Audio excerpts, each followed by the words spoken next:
Hello friends, हमारे YouTube channel अड्डा 2020 में आपका स्वागत है। तो आज हम लेकर आए हैं जीके जीएस सीरीज का अगला पार्ट लेकर आए हैं जो आने वाले सभी एग्जाम के लिए बेहद महत्वपूर्ण है, चाहे वो एसएससी सीजीएल हो, एमटीएस हो, सीजीएल हो, अन्य सभी एग्जाम के लिए बहुत महत्वपूर्ण होने वाला है। आइए हम लोग एक एक करके स्टार्ट करते हैं। पहला क्वेश्चन है कि जैन धर्म के संस्थापक कौन थे। तो जैन धर्म के संस्थापक कौन थे? तो ये आपका ऋषभ देव थे। ठीक है, जैन धर्म के संस्थापक ऋषभ देव थे। और जैन धर्म के 24वें और अंतिम तीर्थंकर कौन थे? तो ये महावीर स्वामी थे। ठीक है, महावीर स्वामी थे। अगला क्वेश्चन है कि रामचरितमानस के लेखक कौन है। तो रामचरितमानस के लेखक कौन है? तो ये आपका तुलसीदास जी हैं। ठीक है, ये तुलसीदास जी जो है रामचरितमानस लिखे हैं। अगला क्वेश्चन है कि प्रथम गोलमेज सम्मेलन कब हुआ था। तो जो प्रथम गोलमेज सम्मेलन हुआ था ये 1930 में हुआ था। ठीक है, प्रथम गोलमेज सम्मेलन 1930 में हुआ था। द्वितीय वाला जो है, दूसरा जो है 1931 में हुआ था और तीसरा जो है 1932 में हुआ था गोलमेज सम्मेलन। ठीक है, प्रथम जो है 1930 में हुआ था, द्वितीय गोलमेज सम्मेलन 1931 में हुआ था और तृतीय गोलमेज सम्मेलन 1932 में हुआ था। आगे हम लोग देखते हैं अगला क्वेश्चन है कि भारत की पूर्व से पश्चिम तक की लंबाई कितनी है। तो भारत की पूर्व से पश्चिम की लंबाई कितनी है? तो ये आपका 2933 किमी। ठीक है, 2933 किलोमीटर जो है पूर्व से पश्चिम की लंबाई है। ठीक है, पूर्व से पश्चिम में से है, तो पूर्व से जो पश्चिम लंबाई है ये जो है आपका 2933 किलोमीटर है। आगे के आर्य समाज की स्थापना किसने किया था। तो जो आर्य समाज की जो स्थापना किए थे ये आपका किसने किए थे? तो ये किए थे आपका स्वामी दयानंद सरस्वती ने किए थे। ठीक है, स्वामी दयानंद सरस्वती ने जो है आर्य समाज की स्थापना किए थे। इनकी पुस्तक है सत्यार्थ प्रकाश। ठीक है, इनकी एक पुस्तक है सत्यार्थ प्रकाश और इन्होंने नारा दिया था वेदों की ओर लौटो। और उसके बाद इन्होंने सबसे पहले स्वराज शब्द का यूज किया था। ठीक है, स्वराज शब्द का सबसे पहले स्वामी दयानंद सरस्वती ने प्रयोग किया था। अगर राजा राम मोहन राय की बात कर लेते हैं तो इन्होंने जो है ब्रह्म समाज की स्थापना किया था। ठीक है, ब्रह्म समाज की स्थापना किया था। इन्होंने लॉर्ड विलियम बेटिंग, ठीक है, लॉर्ड विलियम बेटिंग की सहायता से 1829 में सती प्रथा को जो है प्रतिबंधित करवाया। ठीक है, यानी उस पर रोक लगवाया पूर्ण रूप से। आगे हम लोग देखते हैं अगला क्वेश्चन है कि पहिए का आविष्कार किस काल में हुआ था। तो पहिए का जो आविष्कार हुआ था ये आपका हुआ था नवपाषाण काल में। ठीक है, नवपाषाण काल में पहिए का आविष्कार हुआ था। आगे हम लोग देखते हैं अगला क्वेश्चन है कि भगत सिंह को फांसी कब दी गई थी।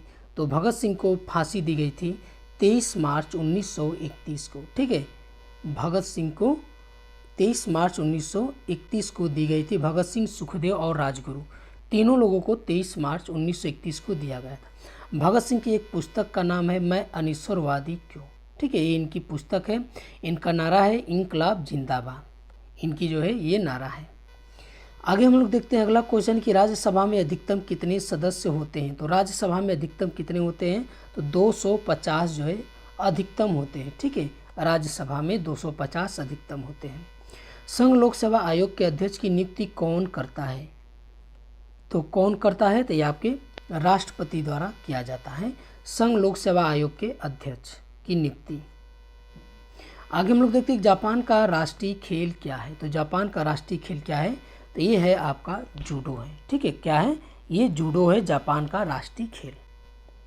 आगे हम लोग देखते हैं अगला क्वेश्चन कि निम्नलिखित में से किस काल में स्त्रियों की संख्या पुरुषों के बराबर थी। तो स्त्रियों की संख्या जो है पुरुषों की बराबर थी किस काल में? तो ये गुप्त काल में। ठीक है, गुप्त काल में जो है पुरुषों की संख्या, जो स्त्रियों की संख्या थी पुरुषों की संख्या के जो है बराबर थी। अगर हम जनगणना की बात कर लेते हैं तो सर्वप्रथम जो है जनगणना लॉर्ड मेयो के समय हुई थी। ठीक है, ये 1871 में हुआ था। लॉर्ड मेयो 72 में हुआ था, लॉर्ड मेयो के समय में। ठीक है, लॉर्ड मेयो के समय। और नियमित जनगणना जो है ये जो है लॉर्ड रिपन के समय। ठीक है, लॉर्ड रिपन के समय जो है ये नियमित जनगणना जो है स्टार्ट हुआ था 1881 से। और गुप्त काल को भारत के शासनकाल जो गुप्त काल है, भारत के इतिहास में इसको जो है स्वर्ण युग के नाम से जाना जाता है। और गुप्त वंश का संस्थापक का नाम क्या है? श्री गुप्त नाम है। अगला क्वेश्चन कि वातापी किसकी राजधानी थी? तो जो वातापी जो था ये किसकी राजधानी थी? तो ये आपका चालुक्य राज्य की राजधानी थी। ठीक है, वातापी जो है चालुक्य राज्य की राजधानी थी। आगे के अजंता की गुफाओं में मुख्य रूप से किसके जीवन से संबंधित घटनाओं का चित्रण किया गया है? तो कि जो है किससे संबंधित जो है, जो वहाँ पे जो अजंता की गुफाओं में जो चित्र है, तो ये उनका जो चित्र है उनके किनके जीवन से जो है ये संबंधित है? तो किनके जीवन से? तो ये आपका भगवान बुद्ध से। ठीक है, भगवान बुद्ध से जो है उसमें जो है ये संबंधित अजंता की गुफा है। अगला क्वेश्चन कि सन 2014 में किस राष्ट्रीय उद्यान को विश्व धरोहर सूची में शामिल किया गया? तो ये सन 2014 में पूछ रहा है। तो सन 2014 में ग्रेट हिमालयन, ठीक है, ग्रेट हिमालय राष्ट्रीय उद्यान को जो है सन 2014 में शामिल किया गया विश्व धरोहर सूची में। अगला क्वेश्चन कि कौन सी अक्षांश, अच्छा हमको एक लोग कमेंट में करके आप लोग बताएं कि जो ये ग्रेट हिमालय ठीक है राष्ट्रीय उद्यान है ये किस राज्य में स्थित है, हमको कमेंट में ज़रूर बताएं आप लोग। अगला क्वेश्चन कि कौन सी अक्षांश रेखा भारत के मध्य से होकर गुजरती है? तो कौन सी है? तो ये आपका कर्क रेखा। ठीक है, जो कर्क रेखा है भारत के मध्य से होकर गुजरती है और ये भारत के 8 राज्यों से होकर गुजरती है। ठीक है, ये 8 राज्यों से होकर गुजरती है। और कमेंट में करके बताएं कि कौन कौन 8 राज्यों से गुजरती है।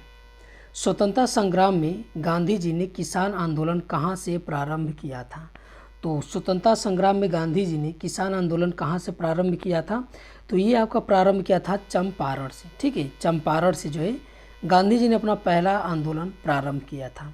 इनको जो चंपारण आने का न्योता किसने दिया था? तो ये दिए थे रामचंद्र शुक्ल। ठीक है, रामचंद्र शुक्ल जो थे वही थे कि जो इन्होंने चंपारण में इनको जो है आने का न्योता दिया था। और ये चंपारण सत्याग्रह कब किए थे आंदोलन? तो ये 1917 में प्रारंभ किए थे। गांधी जी जो है 9 जनवरी 1915 को दक्षिण अफ्रीका से लौटे थे। ठीक है, इसी के उपलक्ष्य में जो है भारतीय प्रवासी दिवस मनाया जाता है। और गांधी जी को कांग्रेस का अध्यक्ष एक बार चुना गया था 1924 में। ठीक है, उनको जो 1924 में चुना गया था बेलगाम अधिवेशन में, इनको कांग्रेस का अध्यक्ष चुना गया था। आगे हम लोग देखते हैं अगला क्वेश्चन कि भारत का राष्ट्रीय खेल क्या है? तो भारत का राष्ट्रीय खेल क्या है? तो ये आपका है हॉकी। ठीक है, ये हॉकी है। देखिए एक्चुअली अगर आप उठाकर देखेंगे संविधान में तो भारत का कोई राष्ट्रीय खेल नहीं है, लेकिन क्या है कि जब ओलंपिक खेल हुआ था तो ओलंपिक खेल में भारत लगातार हॉकी में स्वर्ण पदक जीता है। तो इससे लोग मतलब कि ये कहते हैं कि मेरा राष्ट्रीय खेल हॉकी है, तो लोग मतलब कि एक जुबान पे कहने और कहलाने के लिए है कि हमारे जो राष्ट्रीय खेल है हॉकी है, लेकिन संविधान में इसका किसी खेल का जिक्र नहीं किया गया है। आगे हम लोग देखते हैं अगला क्वेश्चन है कि वर्तमान में भारत के किस स्थान को सफ़ेद पानी के नाम से जाना जाता है? तो किस स्थान को जाना जाता है? तो ये आपका जाना जाता है सियाचिन। ठीक है, सियाचिन को जो है सफ़ेद पानी के नाम से जाना जाता है। अगला क्वेश्चन कि भारत का सर्वाधिक खाद्यान्न उत्पादन करने वाला राज्य कौन सा है? तो कौन सा है? तो ये आपका उत्तर प्रदेश है। ठीक है, ये उत्तर प्रदेश है सर्वाधिक खाद्यान्न उत्पादन करने वाला राज्य है। अगला क्वेश्चन है कि भारत में रेलवे के जनक किसे माना जाता है? तो भारत में रेलवे के जनक किसे माना जाता है?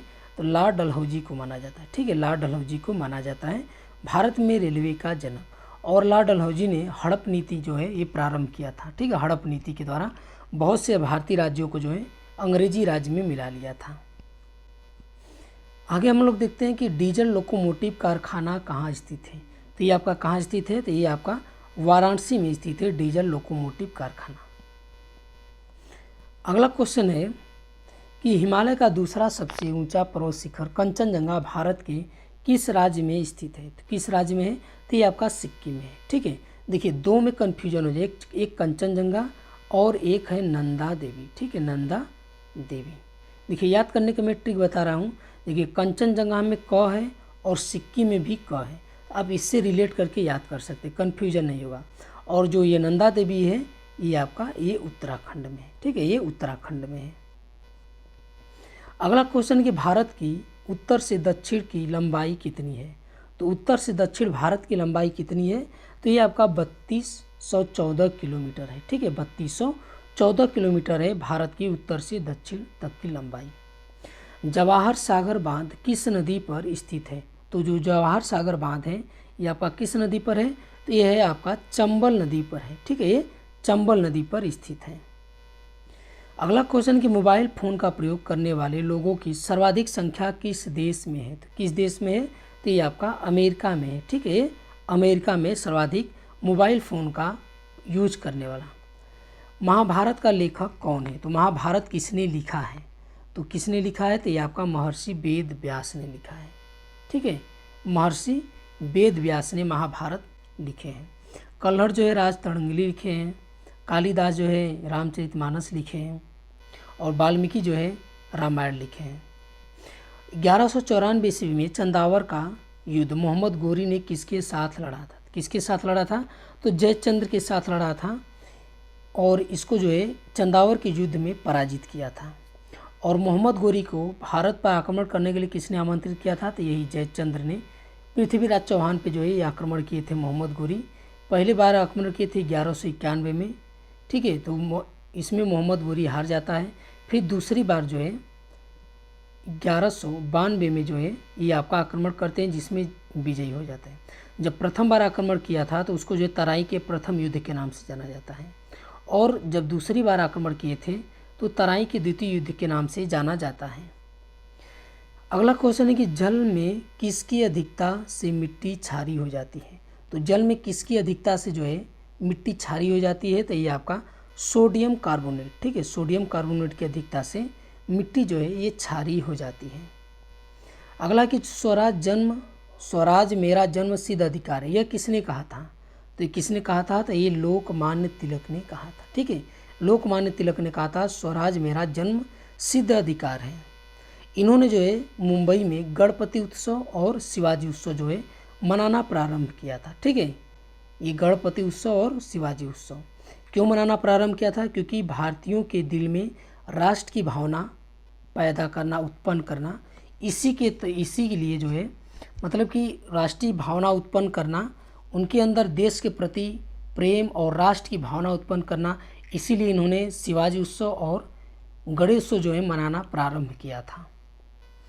अगला क्वेश्चन है कि निम्नलिखित सूचियों में से किसके अंतर्गत शिक्षा आती है, तो शिक्षा जो है किसके अंतर्गत आती है, तो ये आपका समवर्ती सूची के अंतर्गत आती है। ठीक है, ये समवर्ती सूची के अंतर्गत आती है। 42वें संविधान संशोधन द्वारा जो है शिक्षा को भी जो है समवर्ती सूची में डाल दिया गया था। ठीक है, वन, शिक्षा, जनसंख्या नियंत्रण, इन तीनों को जो है 42वें संविधान संशोधन द्वारा जो है ये आपका समवर्ती सूची में डाल दिया गया था।